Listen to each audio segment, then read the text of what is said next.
దీప సుమిత్ర కోసం డ్రింక్ని తీసుకుని వెళ్ళి ఇస్తుంది. అది చూసి సుమిత్ర అయితే చాలా కోపంతో రగిలిపోతూ, ఈ జ్యూస్ నువ్వెందుకు తీసుకువచ్చావు?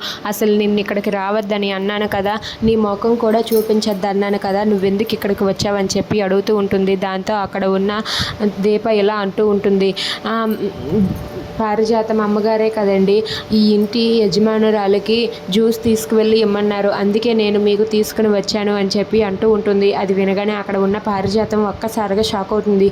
అంటే ఈ ఇంటి యజమానురాలు నేను కాదని ఇంకొకసారి నువ్వు నిరూపించావు కదే అని చెప్పి తన మనసులో అనుకుంటూ ఉంటుంది.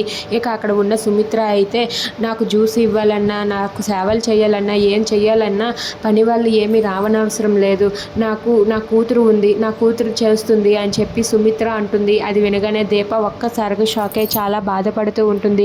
ఇక అక్కడ ఉన్న సుమిత్ర అయితే, నువ్వు నాకేమీ చేయనవసరం లేదు, నన్ను చూసుకోవడానికి నా కూతురు ఉంది అంటూ జ్యోత్స్న గురించి చెబుతుంది. అది విని దీప చాలా బాధపడుతూ ఆ జ్యోత్స్న వైపు చాలా సీరియస్గా చూస్తూ ఉంటుంది.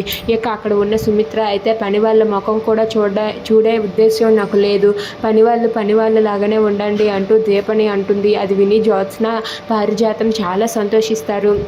ఇక అక్కడ ఉన్న పారిజాతం ఎలా అంటూ ఉంటుంది, పురిట్లోనే తల్లిని పోగొట్టుకుంది, తల్లి విలువ తెలియని దానికి ఇలాంటివన్నీ ఏం తెలుస్తాయిలే అని చెప్పి అంటూ ఉంటుంది. దాంతో అక్కడ ఉన్న జ్యోత్స్న అయితే, తన కన్న తల్లి ఎవరో తనని అడుగు గ్రాని అని చెప్పి తన మనసులో అనుకుంటూ ఉంటుంది.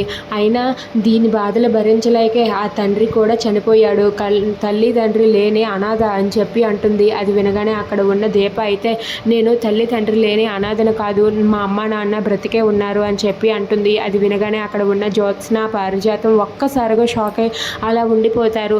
ఏంటి దీనికి నిజం తెలిసిందా ఏంటా, దీని మాటలు ఇలా ఉన్నాయేంటి అని భయపడుతుంది. If you like this video please subscribe.